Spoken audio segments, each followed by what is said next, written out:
The Benchmade Bugout,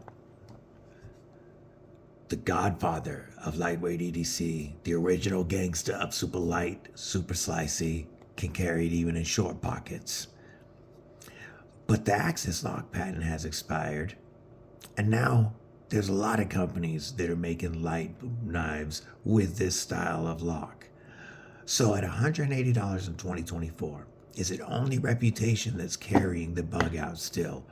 Or does it still beat the competition when it comes to this style of knife? You're going to have to stay tuned to find out. What's up, Cripple Crew?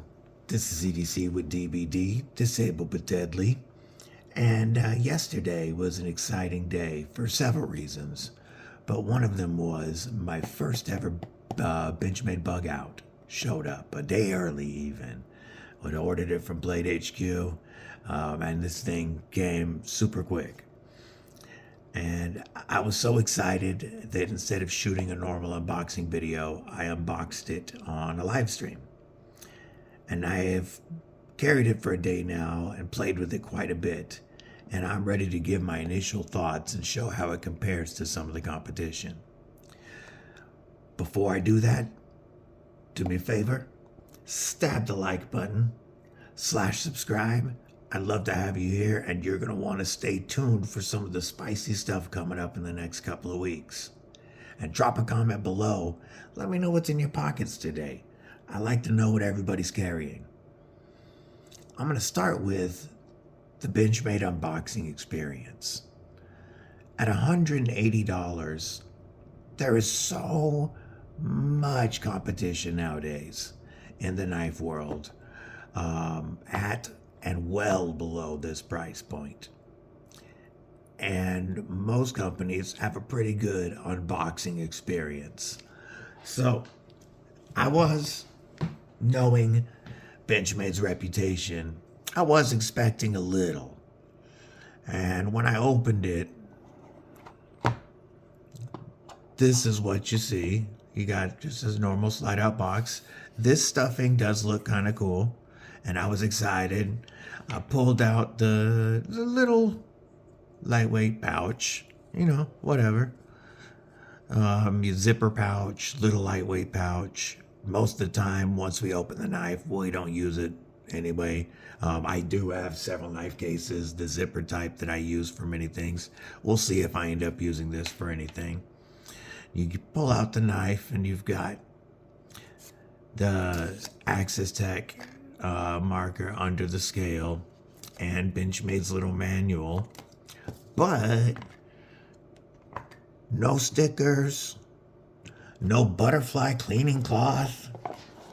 That's the kind of stuff, I don't buy a knife for the stickers, but when you're charging me $180, it would be cool to have a Benchmade blue, even one of the smaller cleaning cloths with the butterfly on it, I'm paying a fair amount of money for a knife with a great reputation.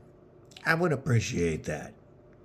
So my opinion of their unboxing experience is rather low compared to the competition. But again, that's not what we buy the knife for. So, next we're going to get into overall feeling of the knife.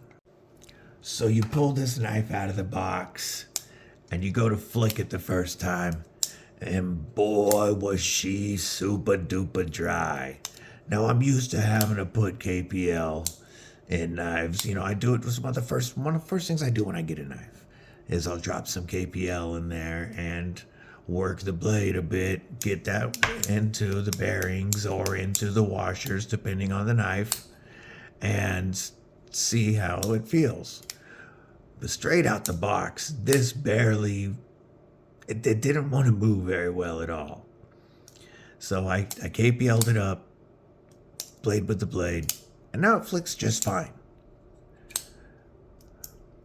But I was definitely shocked at first at how thin in the hand it is.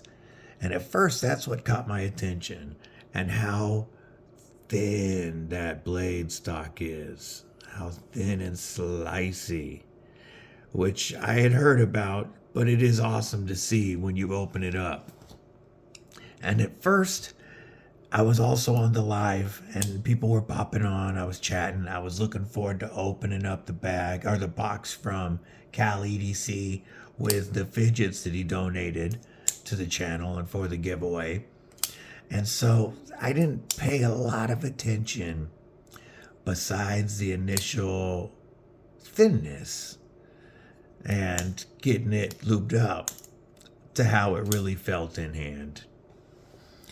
Once I started paying more attention, yes, I like this texturing right here.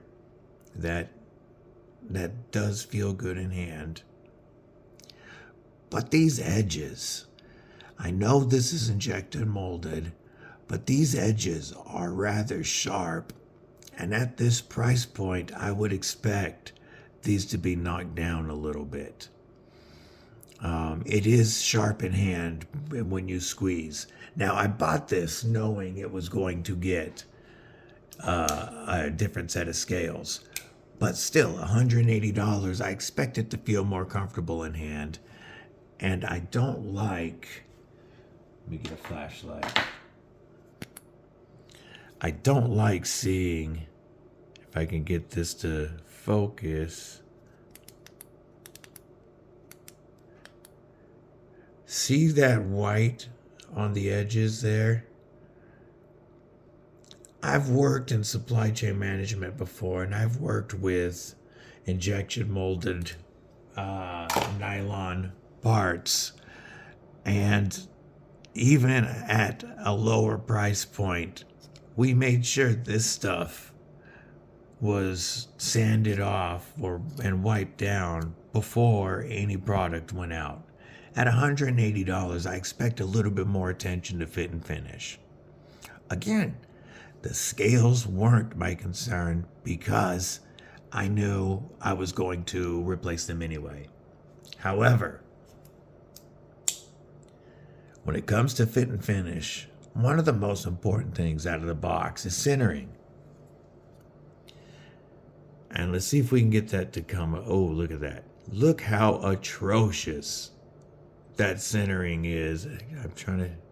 There we go. Look at that. So hard to the clip side. I mean, the blade is almost resting on that scale. I was ticked off enough when I noticed this last night and really noticed the fit and finish that I almost sent this knife back and used the credit to get a Demco Shark Cub with the Inultum scales and one of the new Tonto Pyrites. I was that ticked off. I was just going to send it back and get two knives that I really wanted. I wanted that Shark Cub when I bought this, but I had committed to getting a Benchmade and doing the work on it.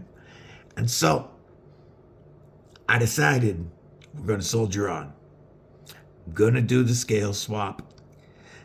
I'm going to go to Lynch on Monday and get my Lynch Northwest clip, which I know is going to look friggin' dope on here. And then I'm going to work with you guys, the viewers. And you're going to help me, which backspacer are we going to pick? Are we going with the Glow Rhino titanium with tritium in it? Which you're going to help me pick stronger Omega springs. I like a stronger spring. This isn't too bad compared to some, but you're going to help me pick springs. You're going to help me pick a replacement crossbar. You're going to help me pick thumb studs. And we are going to you're going to help me pick titanium hardware probably. And we are going to change this piece by piece together until we get this knife to a point that I really like it.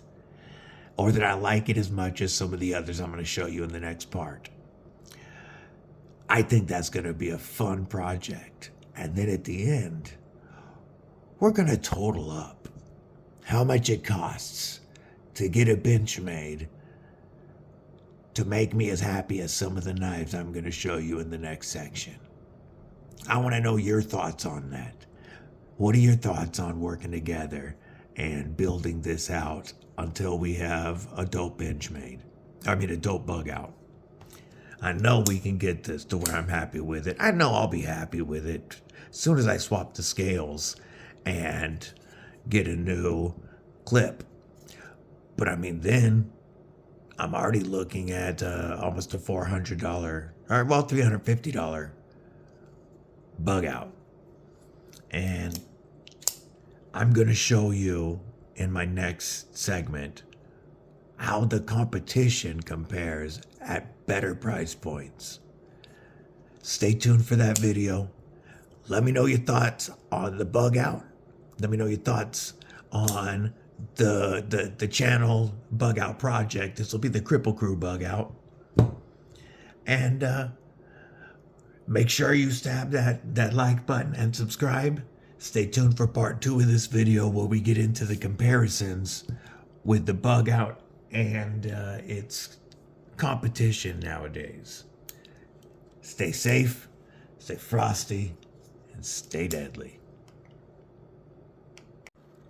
Yo, Cripple Crew, thanks for watching the video. Don't forget the like and subscribe buttons. Check out a couple more of my videos while you're here, but also check out these friends of the channel. These guys make some awesome content also. Titanium Justin, OCD for EDC, BE EDC, Bluminati Ninja, with Twisted Sis, G-Ball Vision, New Breed EDC, Duty's Daggers, Bluminati Ninja, The Night's Edge, TKE, BE EDC, What Dugan Thinks, Titanium Justin if I didn't say it, and don't forget, Knife Dope with the best tickets in the game. Stay safe, stay frosty, stay deadly.